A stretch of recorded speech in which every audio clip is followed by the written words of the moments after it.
पहला सवाल जो आया ये बड़ा महत्वपूर्ण सवाल है, हमने हमेशा उठाया। इंटरनल रिपोर्ट में, फौज की इंटरनल रिपोर्ट में आया कि अग्निवीर जो हैं उनके बीच में जो जज्बा पहले हुआ करता था फौज में, एक दूसरे से के साथ सहयोग करके चलने का जज्बा, एक दूसरे पे जान न्यौछावर करने का जज्बा, देश पे जान कुर्बान करने के जज्बे के साथ साथ एक दूसरे पर जान न्यौछावर करने का जज्बा। कोई अगर घायल हो गया तो किलोमीटर पे किलोमीटर उसको अपने कंधों पर लेकर सुरक्षित जगह पहुंचाने का जज्बा, ये जो सारा जज्बा होता था, फौज की रिपोर्ट ये बता रही है कि इस जज्बे में कमी आई है।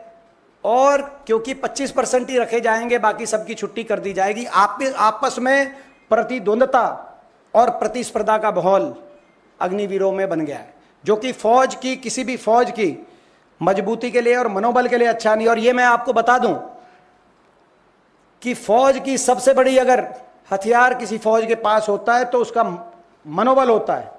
किसी भी हथियार से बड़ा अगर कोई हथियार है तो फौज का मनोबल है। और ये अग्निवीर योजना फौज के इंटरनल सर्वे बता रहे हैं, जैसे सारे अखबारों में आया है, कि उस मनोबल के लिए और उस आपसी तालमेल, भाईचारे की, सहयोग की, आपस में एक दूसरे के लिए मर मिटने की भावना में जो गिरावट आई है, ये सबूत है इस बात का जो हमने शुरू से कहा था कि ये दूरदर्शी सोच के साथ ये योजना नहीं लाई गई। दूसरी बात, एक और बात आई है निकल के, ये इसमें आई कि जो ट्रेनिंग है वो ट्रेनिंग सफिशिएंट नहीं है। 6 महीने की ट्रेनिंग यानी कि 24 हफ्ते की ट्रेनिंग से जो अग्निवीर, उनकी जो परफॉर्मेंस है, वो ट्रेनिंग फौज ने पाया है कि वो ट्रेनिंग सफिशिएंट नहीं है। और इसीलिए ट्रेनिंग का जो पीरियड है उसको बढ़ाकर 37 से 42 हफ्ते, 24 हफ्ते से बढ़ाकर 37 से 42 हफ्ते करने की बात कही जा रही है। तो यानी कि ये कितना बड़ा घातक ये योजना साबित हुई देश के फौज के लिए।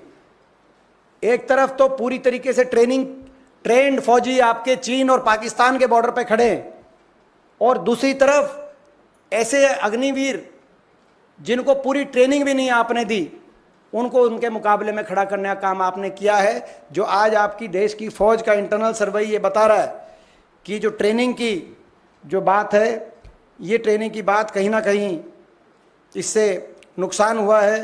देश की फौज भी ट्रेनिंग की क्वालिटी से संतुष्ट नहीं है। ये भी एक गंभीर, बहुत गंभीर प्रश्न है। इसके साथ अगला सवाल जो इस रिपोर्ट्स के माध्यम से आया है कि भारत की लॉन्ग टर्म डिफेंस प्रिपेयर्डनेस को लेकर है। राष्ट्रीय सुरक्षा के लिए देश की फौज की जो भूमिका होती है और उसका जो फौज का जो स्तर होता है उसको लेकर है।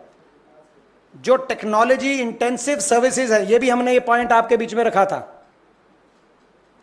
कि उसमें जो सीनियर टेक्निकल पर्सनल जो फौज को ज़रूरत होती है, अग्निवीर, क्योंकि सभी अग्निवीर के माध्यम से आ रहे हैं, उसमें बड़ी शॉर्टफॉल आ चुकी है फौज में। और ये कहा गया है कि 2035 तक बड़ी भारी शॉर्टफॉल आ जाएगी। जो फौज जिस पे हमें नाज है, यानी कि हर रोज़ ये अग्निवीर योजना उस फौज की साख को गिराने का काम कर रही है। इतनी घातक योजना साबित हुई। ये बताता है कि यानी कि जहाँ पे टेक्निकल ट्रेनिंग की आवश्यकता है अच्छी तरीके से हमारी डिफेंस इक्विपमेंट को हैंडल करने के लिए, वहाँ पर हमने शुरू से ये बात कही थी, वो बात अब इस रिपोर्ट में भी आपके सामने आ चुकी है। और अब कहा जा रहा है कि इन सभी बातों को देखते हुए 2-3 कदम उठाए जाएंगे। जैसे मैंने कहा, 4 से बढ़ाकर 7 साल की एक बात आ रही है चर्चा में।